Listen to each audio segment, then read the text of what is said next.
Août 2015, nous débarquons à Cracovie, en Pologne. Notre Citroën Berlingo kaki, fraîchement lavé, a plutôt fière allure. Seul le bruit du moteur trahit les 1200 km qui nous séparent de notre Belgique natale. Mon épouse Nora, nos fils Henri et Germain et moi traversons le centre-ville de Cracovie pour rejoindre notre résidence, dans la banlieue verte perchée sur les collines environnantes. Au fil de notre ascension, les maisons deviennent de plus en plus cossues et modernes. Ici comme ailleurs, les hauteurs sont prisées par les riches. Mais à Cracovie, s'établir en hauteur permet également d'échapper en hiver au smog qui étouffe littéralement la ville, laquelle se chauffe encore majoritairement au charbon. Si je suis au volant de notre multispace, si est ma femme Nora qui est le moteur de ce voyage. Avec ses 10 ans d'expérience dans le milieu bancaire, tantôt experte, tantôt responsable d'équipe, Nora a le profil parfait de l'employé expérimenté que son entreprise recherche pour des missions à l'étranger. Elle a postulé pour un poste à responsabilité à l'international et sa candidature a été retenue pour une mission de 2 ans en Europe centrale. Pendant 2 ans, j'ai donc accepté de vivre l'aventure de l'expatriation du point de vue de celui qui suit, celui qui ne travaille pas, celui qui est au foyer. Quelques mois plus tôt, l'annonce de notre départ avait bien sûr suscité des réactions. Je connaissais déjà le point de vue de mes parents sur l'expatriation. William, je ne veux pas que tu fasses le ménage. S'insurge ma mère. Je suis le dernier né et le cadet d'une fratrie de 3 sœurs. L'une d'elles avait entrepris de suivre son mari aux États-Unis. Mes parents s'étaient montrés plus que réticents. À les entendre, l'expatriation était un mirage qui tenait rarement ses promesses et offrait comme seule certitude l'isolement du conjoint et des complications matérielles. Mon père me posa la question légitime de mon emploi et de ma carrière.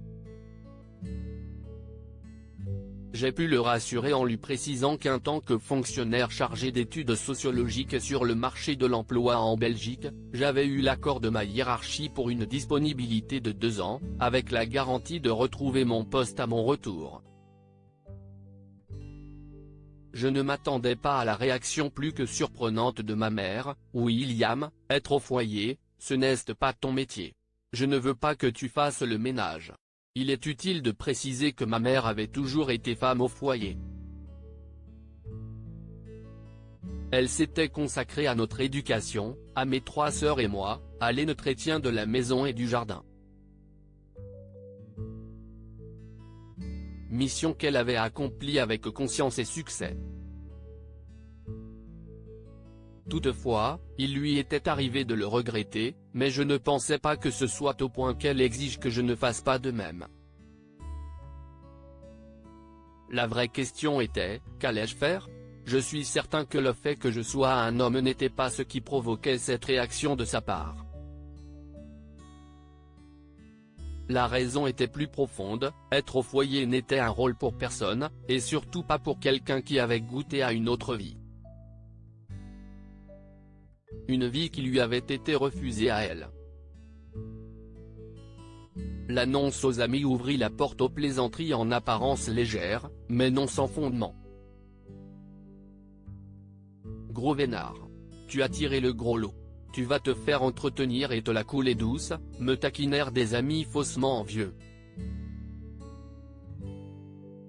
Cette dernière plaisanterie posait toutefois une vraie question, qu'allais-je faire ? Ma réponse immédiate fut de rester dans le registre de l'humour. Je serais gigolo, consolant les autres femmes d'expat isolées dans les quartiers résidentiels pareils à ceux de Wisteria Lane, dans Desperate Housewives. C'était une double maladresse. j'ai dû affronter le regard courroucé de Nora qui appréciait peu la plaisanterie, puis les rires moqueurs des amis selon qui je n'avais pas les moyens de mes ambitions. Sur les 200 papas de l'école, nous ne sommes que 2 à suivre notre épouse début septembre 2015, quelques semaines après notre arrivée, s'annonçait déjà la rentrée scolaire.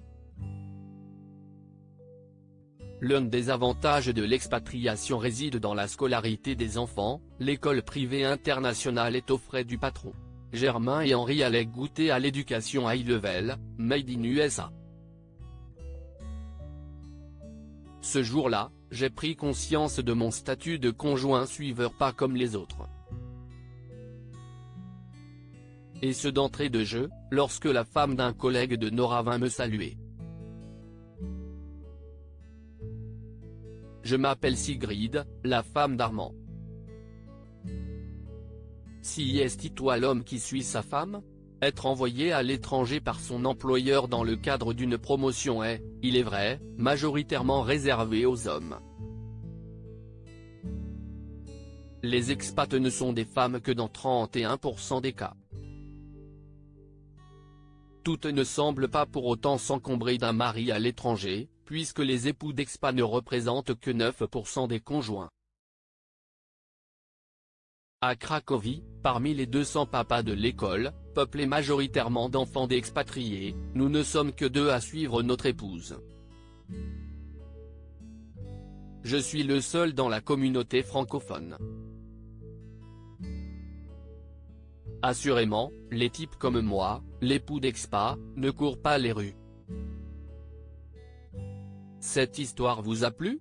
Découvrez le 2e épisode ici. William, tu ne fais quand même pas le ménage? Si, pourquoi? Et le 3e là, je me suis révélé être un affreux macho sexiste. Et retrouvez son histoire dans Un homme au foyer à la conquête du monde, de William Quentin, édition.